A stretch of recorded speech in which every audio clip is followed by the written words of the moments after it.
Welcome to মনোমিতের Pathsala YouTube channel. এখানে আমরা মাধ্যমিক ভাই বোনদের এবং উচ্চ মাধ্যমিক ভাই বোনদের সায়েন্স অর্থাৎ ম্যাথ রিলেটেড ভিডিও আমরা এই চ্যানেলে দিয়ে থাকি। তো তোমরা যারা ভাবছো যে অনলাইনে ইউটিউব থেকে কিছু ম্যাথ শিখবো, তারা অবশ্যই এই চ্যানেলটা সাবস্ক্রাইব করে রাখতে পারো। আজকে আমাদের আলোচনার টপিক হচ্ছে ক্লাস 10-এর অনুপাত এবং এর পরেই আসবে সমানুপাত। অনুপাত দেখো, অনুপাত কাদের মধ্যে করা যায় এটা আমি একটা শর্ট ভিডিওতে বলেছি, আর একবার তোমাদের এই ভিডিওতে বলছি। অনুপাত হচ্ছে দুটো সমজাতীয় রাশির মধ্যে করা যায়। সমজাতীয় রাশি বলতে কি? সমজাতীয় রাশি বলতে ধরো তোমার ওজন এবং আমার ওজন, এই দুটোই ওজন, তাহলে এই দুটোকে বলা হচ্ছে সমজাতীয় রাশি। বা তুমি মেলায় গিয়ে ধরো 20 টাকা খরচ করেছো, আমি 50 টাকা খরচ করেছি, তাহলে এই যে আমরা দুজনেই টাকা খরচ করছি, তাহলে দুটোই হচ্ছে সমজাতীয় রাশি। বা ধরো গ্রীষ্মকালে এক জায়গার তাপমাত্রা 40 ডিগ্রি সেন্টিগ্রেড এবং শীতকালে এক জায়গার তাপমাত্রা 10 ডিগ্রি সেন্টিগ্রেড, তো এই যে দুটোই তাপমাত্রা বোঝাচ্ছে, এই দুটোকে বলা হবে সমজাতীয় রাশি। তাহলে এবার তোমাদের কাছে ক্লিয়ার হয়ে গেল যে সমজাতীয় রাশি নয় কোনগুলো। ধরো এখনকার তাপমাত্রা এবং বাতাসের আর্দ্রতা, দুটো পুরো আলাদা আলাদা জিনিস। তাহলে এই আলাদা আলাদা জিনিসের মধ্যে কিন্তু অনুপাত বের করা যায় না। ওকে, এবার যদি আমরা দুটো জিনিসের মধ্যে অনুপাত বের করি, তবে আমার যে কনসেপ্টটা আসবে সেটা হচ্ছে এক পূর্বপদ এবং উত্তরপদ। ধরো এখানে আমি লিখছি, একটা লিখলাম 3:9, তো দুটো আমার ওজন এবং আমার দাদার ওজন, এই দুটো লিখেছি 3:9। এটা হচ্ছে আমার ওজন এবং এটা হচ্ছে দাদার ওজন। তাহলে দেখো এখানে দুই দিক থেকে ভাগ করে কাটাকুটি করা যাবে, তাহলে 3 একে 3, 3 3-এ 9, তাহলে 1:3। তাহলে অনুপাতের সাহায্যে আমি বললাম সমজাতীয় রাশির মধ্যে তুলনা করা যায়। তাহলে এই যে এখানে দেখো আমার ওজন যদি 1 একক হয়, দাদার ওজন কত একক হচ্ছে? 3 একক, অর্থাৎ আমার তুলনায় দাদার ওজন 3 গুণ।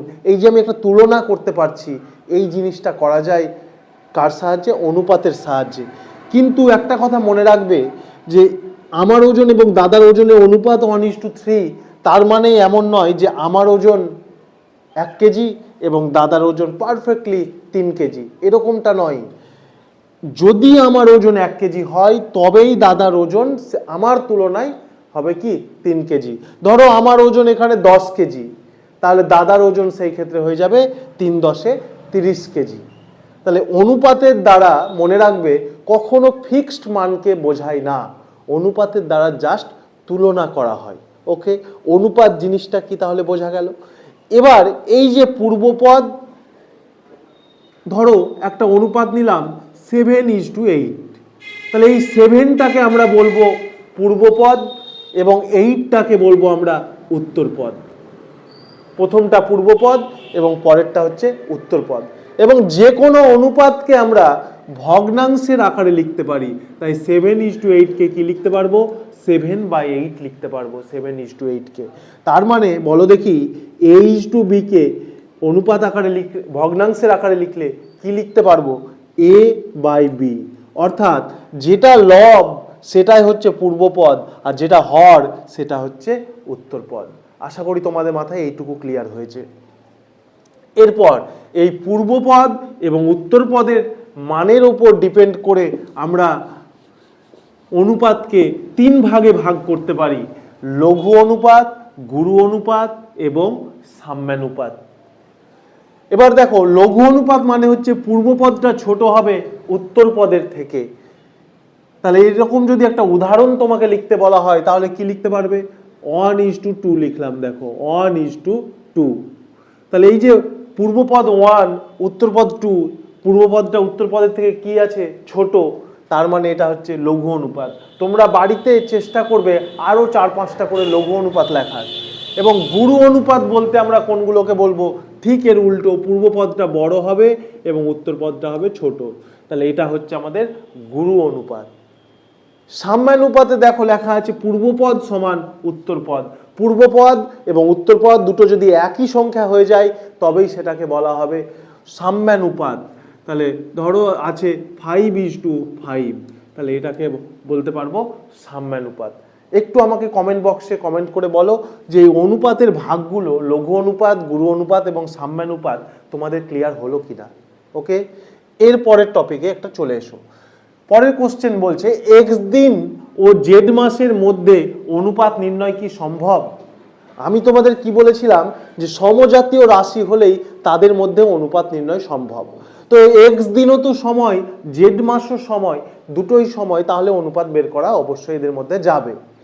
কিন্তু এবার যেটা তোমাকে করতে হবে, দেখো এখানে আছে দিন, এখানে আছে মাস, দুটো আলাদা একক আছে।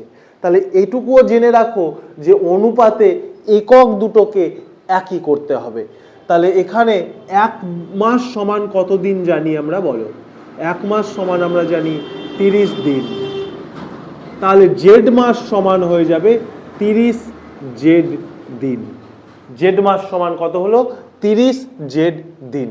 তাহলে এখানে ছিল এক্স দিন আর এখানে হলো 30 জেড দিন। তাহলে এই দুটোর অনুপাত হয়ে যাবে এই রকম, x:30 জেড। এবার আরেকটা তোমাদের অনুপাতের যে জিনিসটা আছে, ব্যস্ত অনুপাত বা বিপরীত অনুপাত। তো ব্যস্ত অনুপাত কাকে বলবো? ধরো একটা অনুপাত আমি নিলাম a:b, তাহলে এই a:b এর ব্যস্ত অনুপাত হবে b:a। কি হলো তাহলে? পূর্ব পদটা চলে গেল উত্তর পদের জায়গায় এবং উত্তর পদটা চলে এলো পূর্ব পদের জায়গায়। তাহলে ব্যস্ত অনুপাত বা বিপরীত অনুপাত এমন কিছু কঠিন জিনিসই না, এটা হচ্ছে জাস্ট উল্টে দাও, তাহলে ওটা হয়ে গেল ব্যস্ত অনুপাত বা বিপরীত অনুপাত। এরপরে আমরা চলে আসবো মিশ্র অনুপাত। মিশ্র অনুপাতের আরেকটা নাম হচ্ছে যৌগিক অনুপাত। কি বললাম? মিশ্র অনুপাতের আরেকটা নাম হচ্ছে যৌগিক অনুপাত। ধরো তোমাকে 3টে অনুপাত দিয়ে দিয়েছে, a:b একটা, c:d একটা, e:f একটা, 3টে অনুপাত দেওয়া আছে।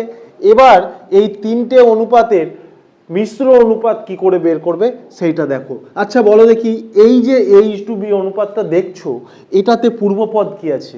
পূর্বপদ আছে a, এখানে পূর্বপদ আছে c, এখানে পূর্বপদ আছে e। তাহলে এই পূর্বপদগুলোকে গুণ করে দাও, a × c × e = উত্তরপদ যেগুলো আছে সেগুলোকেও গুণ করে দাও, তাহলে b × d × f। তাহলে মিশ্র অনুপাত বের করতে গেলে নিয়ম কি?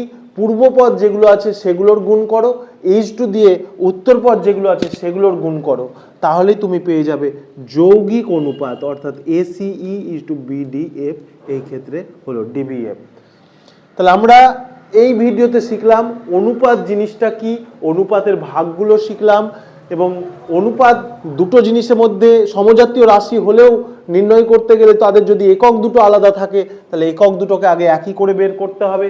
বিপরীত অনুপাত বা ব্যস্ত অনুপাত শিখে ফেললাম, এরপরে মিশ্র অনুপাতটা আমরা ডিসকাস করে দিলাম। কেমন লাগলো তোমরা ভিডিওটা একটু অবশ্যই কমেন্ট বক্সে কমেন্ট করে জানাও, আর পারলে তোমরা একটু সাবস্ক্রাইব করে দিও চ্যানেলটা। Thank you.